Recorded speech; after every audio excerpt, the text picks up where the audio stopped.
Hello বন্ধুরা, শুরু করব আজকের এই ভিডিওটা উমেন সাব চ্যাম্পিয়নশিপ দিয়ে। কালকে ভারতের ম্যাচ ছিল বাংলাদেশের এগেনস্টে, যেখানে ভারতীয় দল কিন্তু বাংলাদেশকে একতরফা ম্যাচে 3-1 গোলে হারিয়ে সপ্তমবারের মতো সাব চ্যাম্পিয়নশিপ কিন্তু জয় করেছে। কালকের ম্যাচে ভারত কিন্তু বাংলাদেশের বিরুদ্ধে দুর্দান্ত ফুটবল খেলে সাব চ্যাম্পিয়ন হয়েছে। অসাধারণ ফুটবল খেলেছে ভারতের মহিলা ফুটবলাররা। তারা কিন্তু বাংলাদেশকে কালকের ম্যাচে একবারেও দাঁড়াতে দেননি এবং পুরো ম্যাচ জুড়ে কিন্তু ভারতের ডমিনেন্ট ছিল দেখার মতো।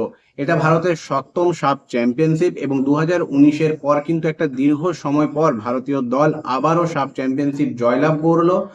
হ্যাঁ, তবে ভারত সাব চ্যাম্পিয়নশিপ জিতলেও এখনো কিন্তু আমাদের অনেক দূর যেতে হবে। আমরা দেখেছি এশিয়ান কাপের যে ম্যাচ ভারত খেলেছিল সেখানে কিন্তু ভারতীয় দল খুব একটা ভালো পারফরমেন্স করতে পারেনি, ভারতের মহিলা দল। তাই এখন অনেক পথ যেতে বাকি। সাব চ্যাম্পিয়নশিপ ভারতের জন্য কিন্তু বিশাল একটা অ্যাচিভমেন্ট নয়, কারণ যে দলগুলোর বিরুদ্ধে ভারত খেলছে তারা সকলে কিন্তু ভারতের থেকে পিছিয়ে রয়েছে এবং যখন ভারত নিজেদের থেকে র্যাঙ্কিংয়ে উপরে থাকা দলগুলোর বিরুদ্ধে খেলছে তখন কিন্তু ভারতীয় ফুটবলের যে আসল চেহারা সেটা কিন্তু বেরিয়ে আসছে উমেন্স মেন্স দুটো ক্ষেত্রেই।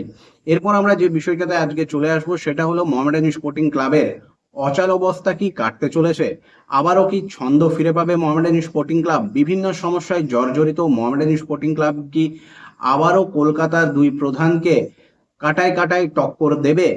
উঠে আসবে সর্বভারতীয় ক্ষেত্রে আবারও নিজের ছন্দে নিজের কৃতগৌরব পুনরুদ্ধার করবে সাদা কালো শিবির? এই প্রশ্নটাই কিন্তু এখন হাজার হাজার লক্ষ লক্ষ মোহামেডান স্পোর্টিং ক্লাব সমর্থকদের মনে ঘুরপাক খাচ্ছে।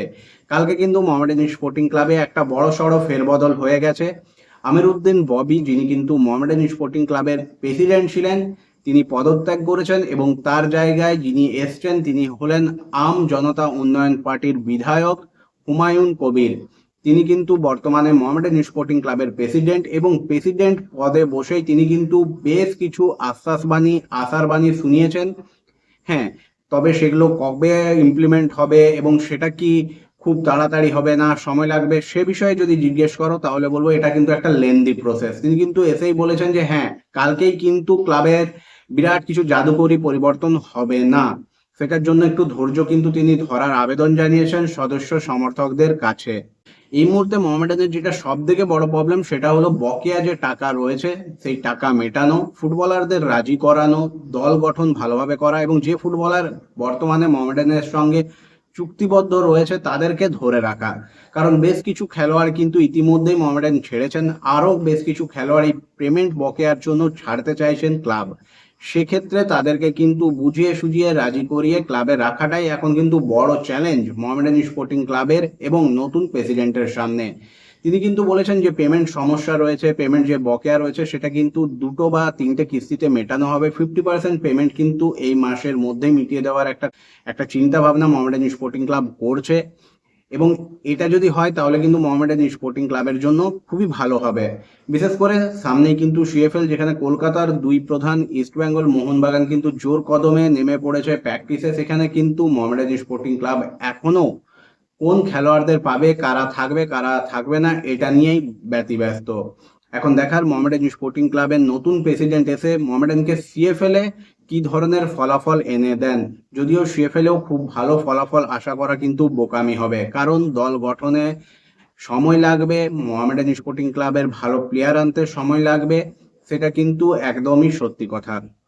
তবে যেটা আশার কথা সেটা হলো নতুন প্রেসিডেন্ট কিন্তু এটাও বলেছেন তিনি কিন্তু দল গঠনের জন্য দলের ভালোর জন্য যা প্রয়োজন হবে সেটাই করবেন। এখানে কোনোভাবেই তিনি কিন্তু রাজনীতিকে ঢোকাবেন না, দরকার পড়লে তিনি কিন্তু মুখ্যমন্ত্রীর সাহায্য নেবেন এবং আমরা সকলেই আশা করব মুখ্যমন্ত্রীর কিন্তু মোহামেডান স্পোর্টিং ক্লাবকে এখানে ধর্ম, দল, জাত এগুলোকে বিচার্য না করে সাহায্য করা উচিত। কারণ কলকাতার দুই প্রধান ইতিপূর্বে কিন্তু তৎকালীন সরকারের কাছ থেকে অনেক সুবিধা পেয়েছে, যেখানে কিন্তু বঞ্চিত হয়েছে বারবার মোহামেডান স্পোর্টিং ক্লাব। যার ফলস্বরূপ মোহামেডান স্পোর্টিং ক্লাব যারা কিন্তু নিজের দমে আই লিগ চ্যাম্পিয়ন হয়ে আইএসএলে উঠেছিল তাদেরকে কিন্তু আইএসএলের দ্বিতীয় বছরেই আবারও নেমে যেতে হয়েছে আই লিগে। যদি সেই সময় মোহামেডান স্পোর্টিং ক্লাবকে তৎকালীন সরকার যেভাবে ইস্টবেঙ্গল বা মোহনবাগানের জন্য দৌড়ঝাঁপ করে স্পন্সর জোগাড় করা হয়েছিল, মোহামেডানের ক্ষেত্রেও যদি সেটা করা হতো তাহলে কিন্তু মোহামেডানের আজ এই অবস্থাটা নিশ্চয়ই হতো না। তাছাড়া মোহামেডান স্পোর্টিং ক্লাবের যে ম্যানেজমেন্ট, তাদেরকেও কিন্তু একটা জিনিস পরিষ্কার বুঝতে হবে, এখন যদি তোমরা দল চালাতে চাও, সর্বভারতীয় ক্ষেত্রে দলকে রিপ্রেজেন্ট করতে চাও, সর্বভারতীয় ক্ষেত্রে ভালো পারফরমেন্স করতে চাও, তাহলে কিন্তু তোমাদের ইনভেস্টার আনতেই হবে।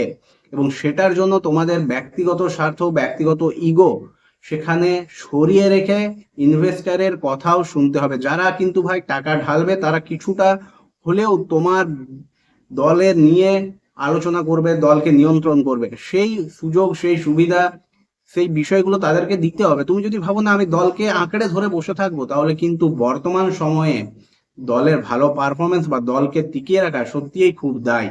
কারণ যারা ইনভেস্ট করবে তারা কিন্তু সেখান থেকে নিজের লাভটা দেখবে, এটা একদমই সত্যি।